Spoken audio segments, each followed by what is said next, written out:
which I read, which says that sorrow makes us all children again, destroys all differences of intellect, and the wisest know nothing.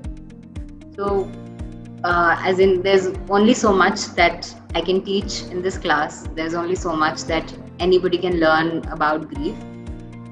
But there will always be some things that we can never really fix.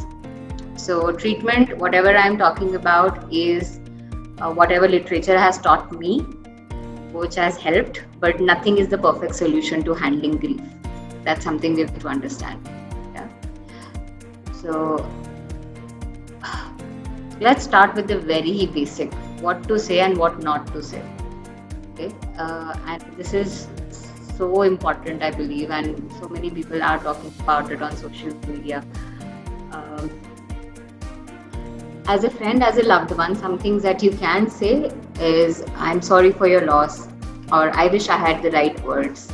Just know that I cared. I don't know how you feel, but I'm here for you. You and your loved one will always be in my thoughts and prayers. My favorite memory of your loved one was whatever it is. I'm always just a phone call away. Just giving a hug instead of saying something.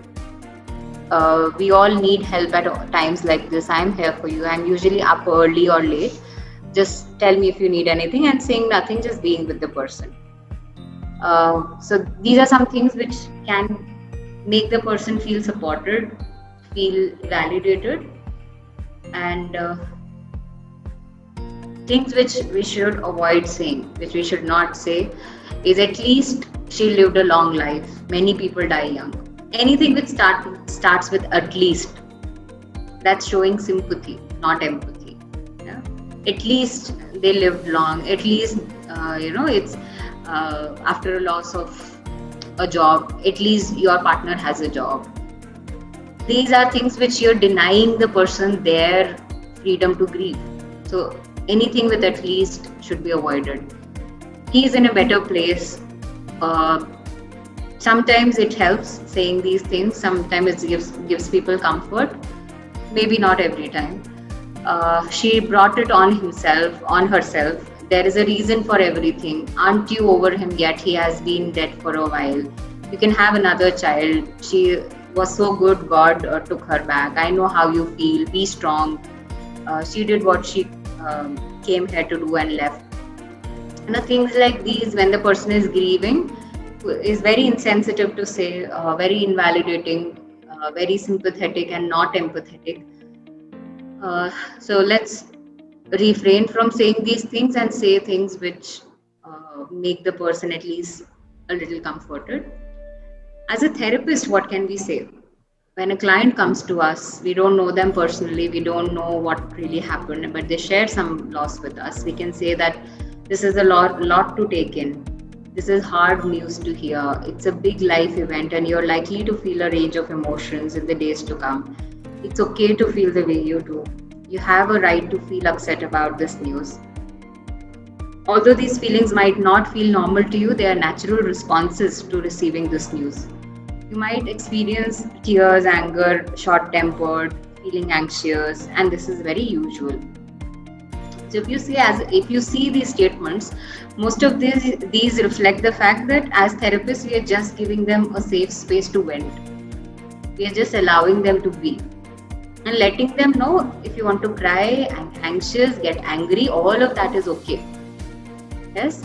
So that's what our job as a clinician primarily is, to give them an empathetic, non-judgmental space where they feel that if nobody understands, my therapist understands.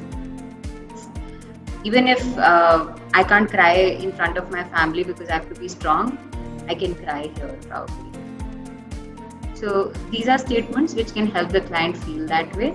You could also use the statements which we spoke about in the first slide, even that at a human level, that could also make a connect.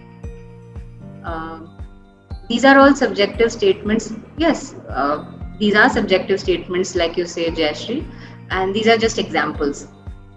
So basically, we have to understand the essence of what needs to be said.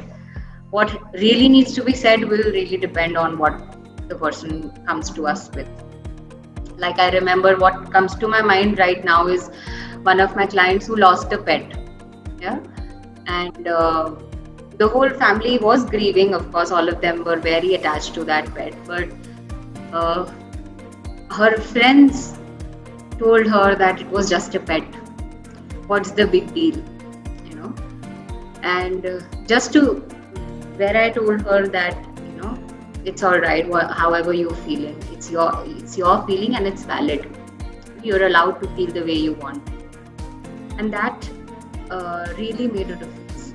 Because for her, everybody around her, her friends, her relatives, thought that it's just a pet, not a big deal. Why are you crying over it?